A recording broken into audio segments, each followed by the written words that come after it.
Have you ever encountered an individual, and in that instant, the usual flow of time seemed to suspend? The clamor of the external world receded into a profound stillness. The surrounding chaos dissolved, leaving only an inexplicable pull, akin to a gravitational force between two spirits. This wasn't mere attraction or happenstance. It felt like something more profound, something cosmic. The esteemed Carl Jung termed this phenomenon synchronicity, a moment when your inner landscape aligns perfectly with the external world, a significant concurrence urging you to pay close attention, for this is no mere coincidence. Indeed, the individuals who enter our lives are often more than just passing acquaintances. They can be mirrors reflecting aspects of ourselves, messengers bearing crucial insights, or even guides dispatched by the very fabric of existence. Their arrival isn't arbitrary, but seemingly part of a greater design. When the universe truly intends for two souls to meet, it communicates subtly through the language of dreams, echoes through recurring symbols, and gently nudges your inner being with a quiet, yet undeniable knowing. In this exploration, we delve beyond the realm of simple affection or physical attraction. We're speaking of profound soul-level connections, the kind that awaken dormant parts of you, the kind that irrevocably alter the trajectory of your life. So, if you've ever felt an immediate and intense connection with someone, a feeling that they mattered deeply far too quickly, then stay with me, for this might be the very message your soul has been waiting to receive. Chapter 1. The universe whispers, not shouts. Have you ever noticed that when something of true significance is about to unfold in your life, the world doesn't announce it with fanfare? The most pivotal moments rarely crash into our awareness like thunder. Instead, they often arrive with the quiet subtlety of soft rain against a window pane while the rest of the world slumbers. This is often how the universe introduces us to someone destined to resonate deeply within our soul, not with a jarring noise, but with a profound stillness. The initial sign is seldom dramatic. There are no immediate fireworks, no swelling orchestral scores, not even the flutter of butterflies in your stomach. It's something deeper, more hushed. It's a sudden tranquility, a moment of calm where the usual anxieties and mental chatter fade into the background.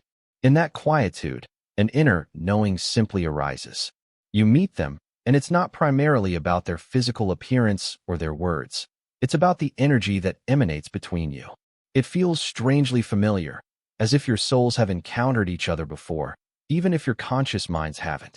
It's as if your very being has been anticipating, preparing, hoping for this precise presence. This isn't mere fantasy or wishful thinking. It's a profound alignment. Carl Jung, the pioneering figure in analytical psychology, wisely observed, "Until you make the unconscious conscious, it will direct your life, and you will call it fate." He believed that when our inner world, our fears understood, our wounds acknowledged, our authentic truth embraced, is genuinely aligned, the outer world responds in kind. It mirrors our inner state. It resonates with us. When this occurs, the universe doesn't need to loudly proclaim. It doesn't need to push or pull, because your soul is finally receptive, and the right person arrives not to complete you, but to reflect you. And here's a crucial insight often overlooked. A genuine connection, one divinely timed, doesn't merely showcase love, attraction, or beauty. It reveals truth. This person becomes a mirror, not one that simply flatters, but one that reflects your shadows, your depths, your inherent light, and your untapped potential. You don't just perceive them.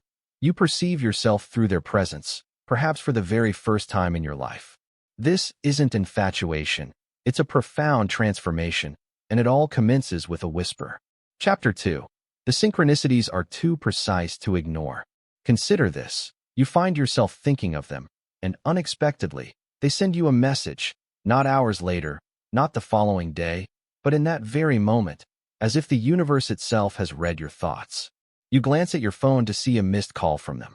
Or perhaps you're navigating a challenging day, lost in contemplation, and the next song that plays on the radio seems to have been written specifically about them and your situation.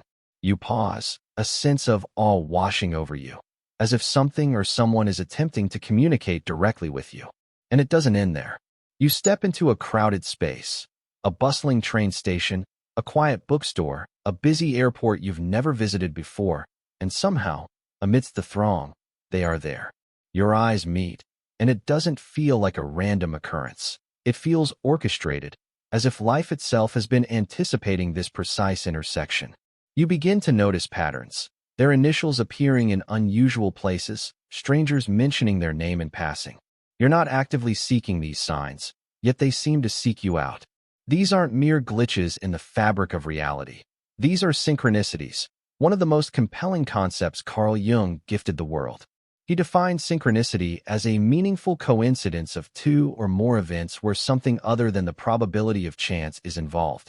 In essence, these events aren't causally linked, yet they possess a profound significance that cannot be dismissed. It's as if the universe is gently tapping you on the shoulder, whispering, "There's something here. Pay attention." And here's what many fail to grasp.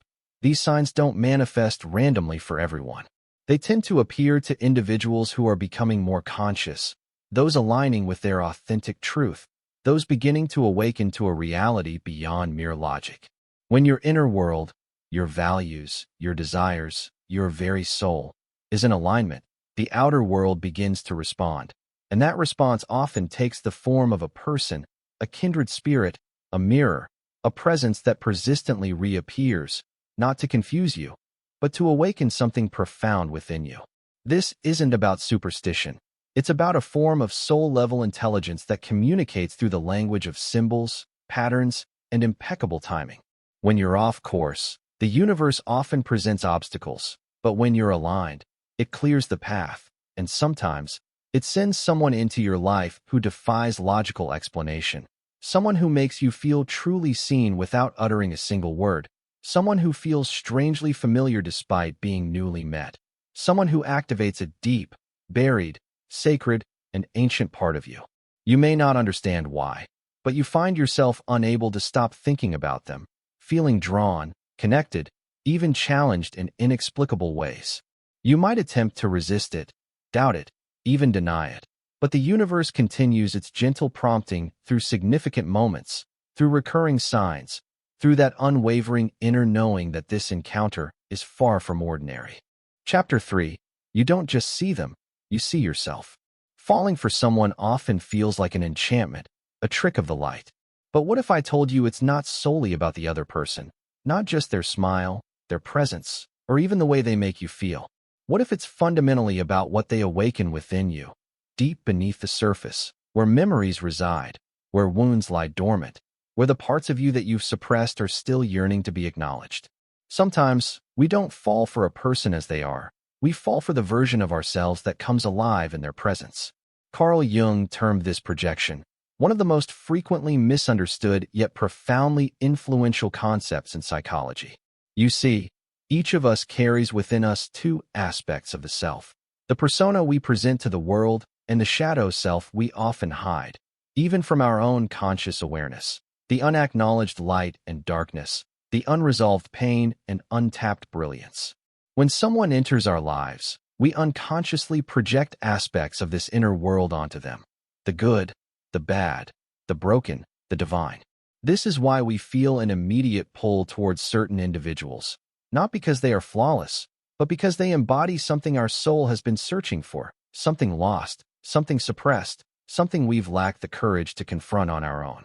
Perhaps you admire their independence because, deep down, you've always felt constrained. Maybe you envy their emotional composure because your inner world has been a tempest for years. Maybe you fear their emotional distance because it unconsciously echoes a past abandonment. They don't just reflect your conscious desires, they reflect your unhealed wounds. And in that reflection, you perceive more than just their external being. You glimpse your own narrative, your recurring patterns, the unspoken fears that haunt you, and the self-love you've yet to fully embrace. This is where the process can become uncomfortable, because genuine connections don't merely inflate the ego, they confront it. They challenge your comfort zone. They illuminate where you are still wounded. They reveal the areas where healing is needed. This is why profound soul connections are rarely easy. They are often intense, messy, and raw, but ultimately real, because they bring you face to face with your authentic self, not the polished facade, not the version curated for social approval, but the vulnerable being that may cry in solitude, that still grieves the past, that is patiently waiting to be acknowledged. Sometimes, you encounter someone who feels like coming home, but the truth is, they are not your home. They are the mirror guiding you back to the sanctuary within yourself. And here's the profound truth. You may not always end up in a lasting partnership with this person, but you will invariably be changed by the encounter because they have cracked something open within you. They have reminded you of the person you have the potential to become. And that reflection, that inner knowing, never truly fades.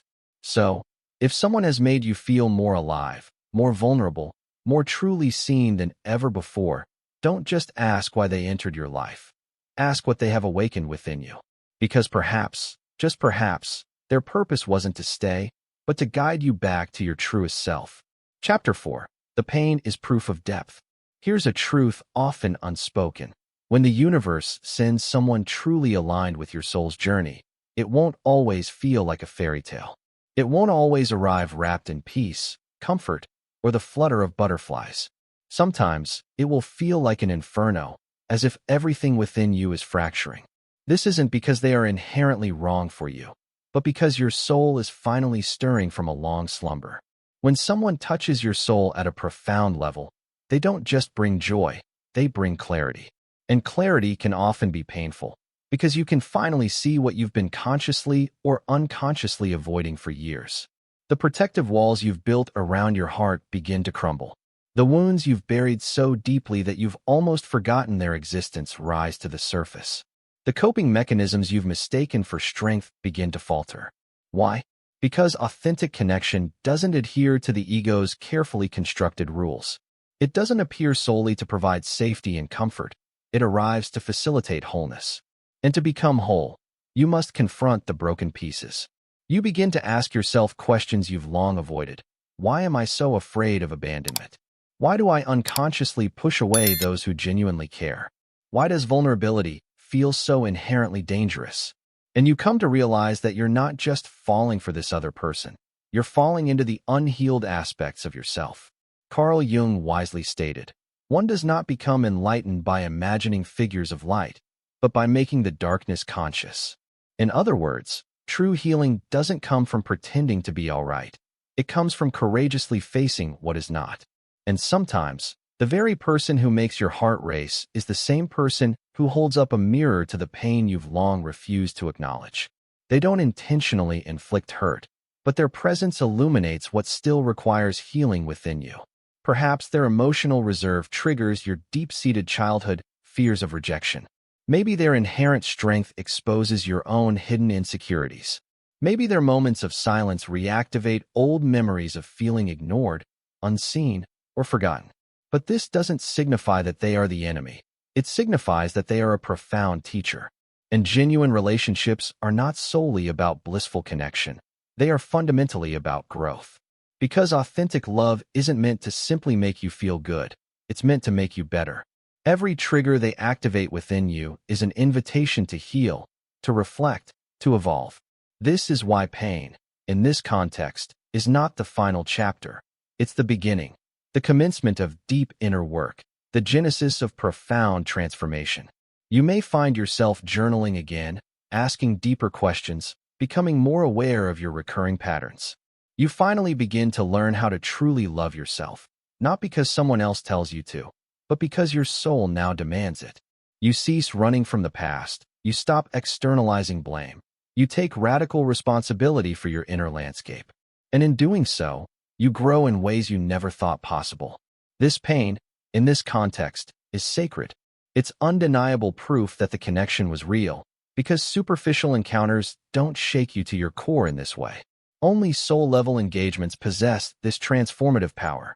And as you navigate this healing process, you begin to feel a strange sense of gratitude, not because the journey was easy, but because it was authentic, because it fundamentally changed you. This kind of love becomes your spiritual guide, and the relationship, whether it endures or not, becomes your most profound classroom.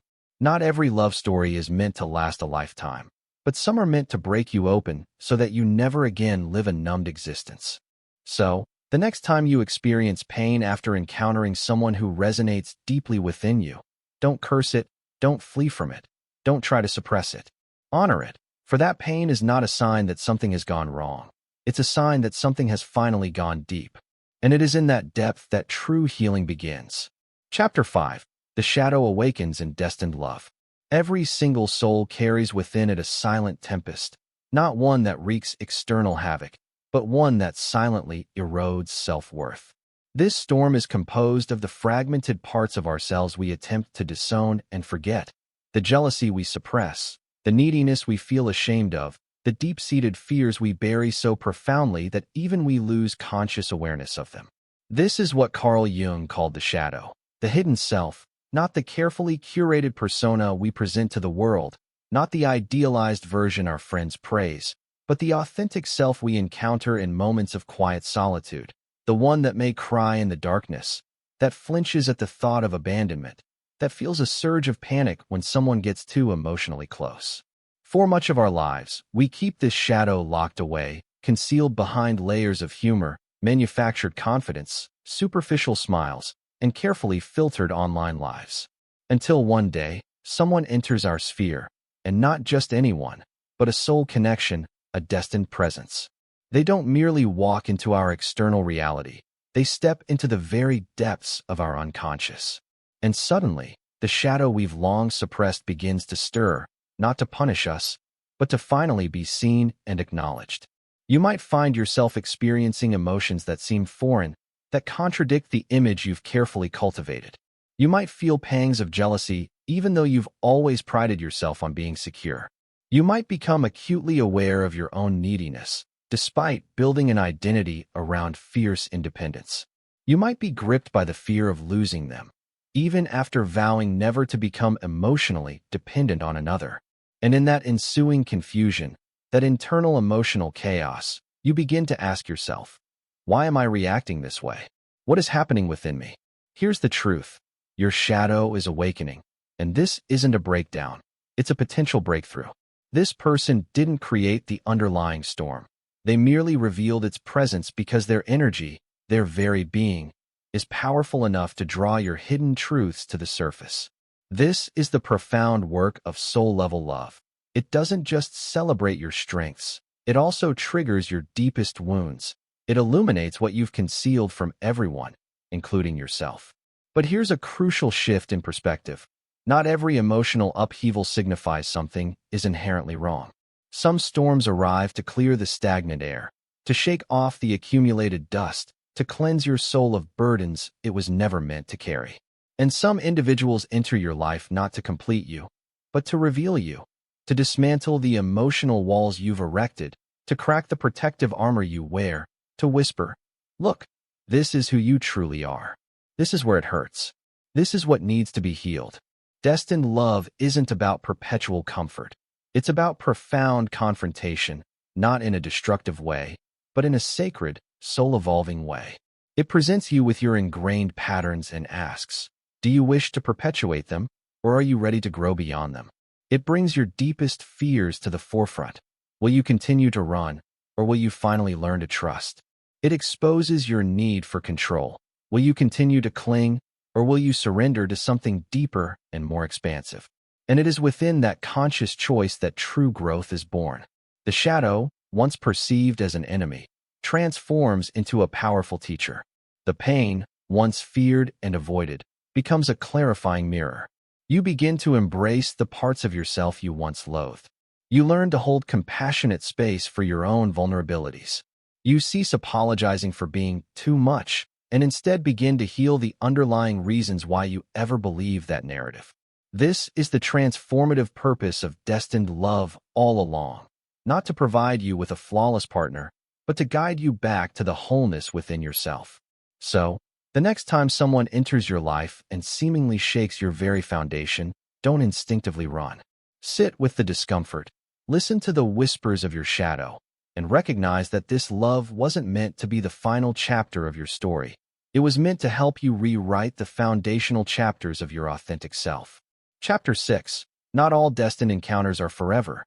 There arrives a significant juncture in your spiritual evolution when you realize that not everyone who enters your life is meant to be a permanent fixture. Some individuals arrive like powerful storms, loud, impactful, and unforgettable. Others appear like gentle breezes, calm, soothing, and healing. But regardless of the manner of their arrival, they share a common purpose. They are not there to complete you, but to fundamentally change you. Okay, here is a rewritten version of Chapter 7, in English, focusing on Carl Jung's perspective and suitable for the Echo of Psyche channel. Chapter 7. The universe sends people when you're ready, not when you're desperate. There exists a spiritual principle that does not bend to your timelines, does not obey your loneliness, does not answer your midnight prayers out of pity. It waits until you are truly ready, not when you are desperate, not when you are begging, not when you are clinging to someone to fill a void within. Because the universe does not send your mirror when you are still lost in illusion, it sends your lesson.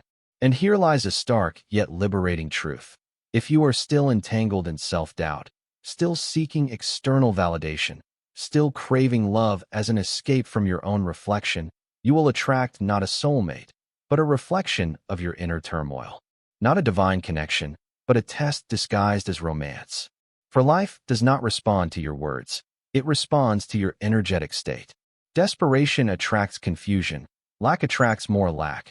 Fear attracts cycles that repeat until you finally declare, "Enough. I choose to heal."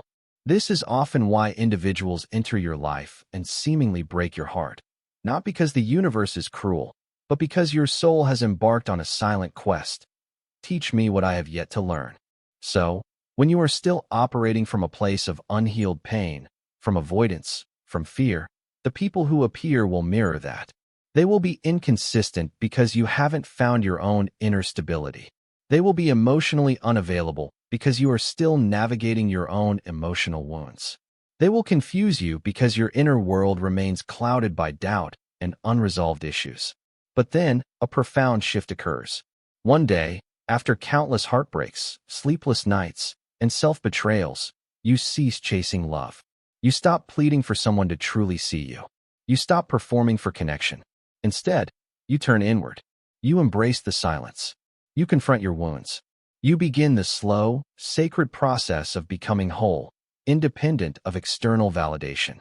You stop asking, "When will I meet the one?" and start asking, "What parts of myself have I been running from?" You cease fearing solitude and begin to cultivate a deep love for your own peace.